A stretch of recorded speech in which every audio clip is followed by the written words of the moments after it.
Assalamualaikum warahmatullahi wabarakatuh.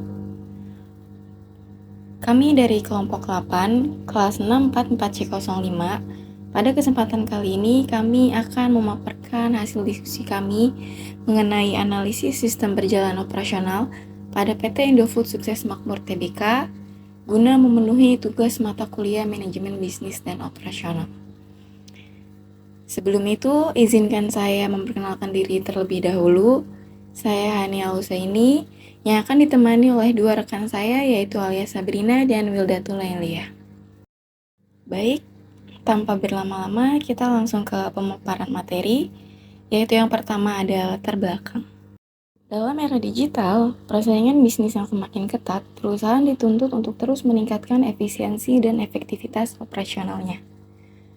Analisa sistem berjalan operasional menjadi kunci penting dalam upaya peningkatan kinerja perusahaan.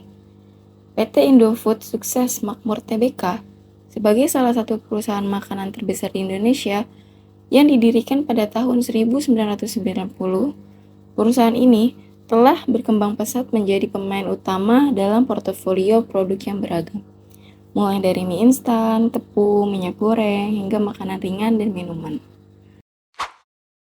Selanjutnya itu ada tinjauan perusahaan. PT Indofood Sukses Makmur Tbk adalah produsen berbagai jenis makanan dan minuman yang telah beroperasi selama lebih dari 30 tahun di Indonesia.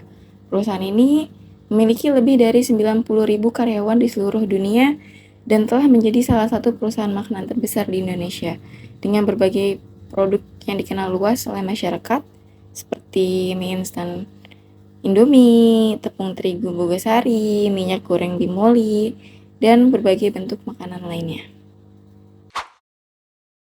Selanjutnya ada struktur organisasi pada PT Indofood Sukses Makmur Tbk. Yang pertama ada Dewan Komisaris, yang kedua ada Direktur Utama, di samping Direktur Utama ada Wakil Direktur Utama, lalu ada Direktur Keuangan, Direktur Operasional, Divisi Umum yang terbagi menjadi 4 bagian, yaitu Produk Konsumen Bermerek, Bogasari, Agribisnis, dan Distribusi. Lalu yang terakhir ada Direktur Pemasaran. Selanjutnya ada sistem operasional PT Indofood Sukses Makmur Tbk. Yang pertama ada produksi. Aktivitas produksi meliputi pengelolaan bahan baku serta pencampuran dan pengolahan bahan baku. Yang kedua, pengemasan. Pengemasan dilakukan secara otomatis oleh mesin-mesin yang diawasi langsung oleh sumber daya manusia. Yang ketiga, pengawetan dan pengepakan. Setelah pengemasan, produk kemudian diawetkan dan dipackaging ke dalam kotak karton dan kemasan lainnya untuk didistribusikan. Yang keempat, ada distribusi. Pada tahap ini, produk yang disimpan dalam warehouse perusahaan didistribusikan ke warehouse distributor yang berada di berbagai wilayah.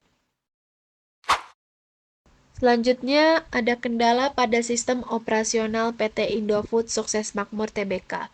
Yang pertama ada fluktuasi harga bahan baku. PT Indofood sangat bergantung pada bahan baku seperti tepung terigu, minyak kelapa sawit, dan bahan lainnya yang harganya dapat berfluktuasi di pasar global. Yang kedua, kompleksitas manajemen inventory. Dengan beragam produk dan bahan baku, manajemen inventory menjadi sangat kompleks dan berpotensi menyebabkan pemborosan atau kekurangan stok.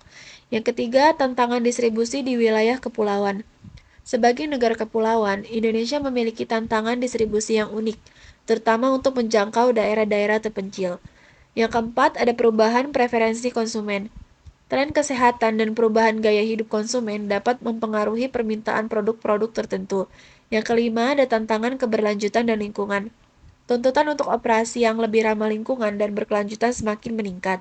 Yang keenam, ada ketergantungan pada produk utama. Meskipun memiliki diverifikasi produk, Indofood masih sangat bergantung pada penjualan mie instan sebagai produk utama. Selanjutnya, saya akan menjelaskan pemecahan masalah di PT Indofood Sukses Makmur Tbk. Yang pertama yaitu implementasi strategi hedging untuk meminimalkan resiko fluktuasi harga dan pengembangan produk alternatif yang menggunakan bahan baku lokal yang lebih stabil harganya. Yang kedua yaitu implementasi sistem manajemen inventory terintegrasi berbasis teknologi dan optimalisasi layout gudang untuk meningkatkan efisiensi penyimpanan dan pengambilan barang. Yang ketiga yaitu pengembangan jaringan distribusi multilevel yang melibatkan distribusi lokal dan investasi dalam infrastruktur logistik seperti gudang regional dan armada transportasi. Yang keempat yaitu peningkatan investasi dalam penelitian dan pengembangan untuk menciptakan produk yang sesuai dengan tren kesehatan dan implementasi sistem pengumpulan dan analisis feedback konsumen untuk adaptasi produk yang lebih cepat. Yang kelima yaitu pengembangan kemasan yang lebih ramah lingkungan dan dapat didaur ulang dan implementasi program manajemen limbah yang komprehensif di seluruh fasilitas produksi.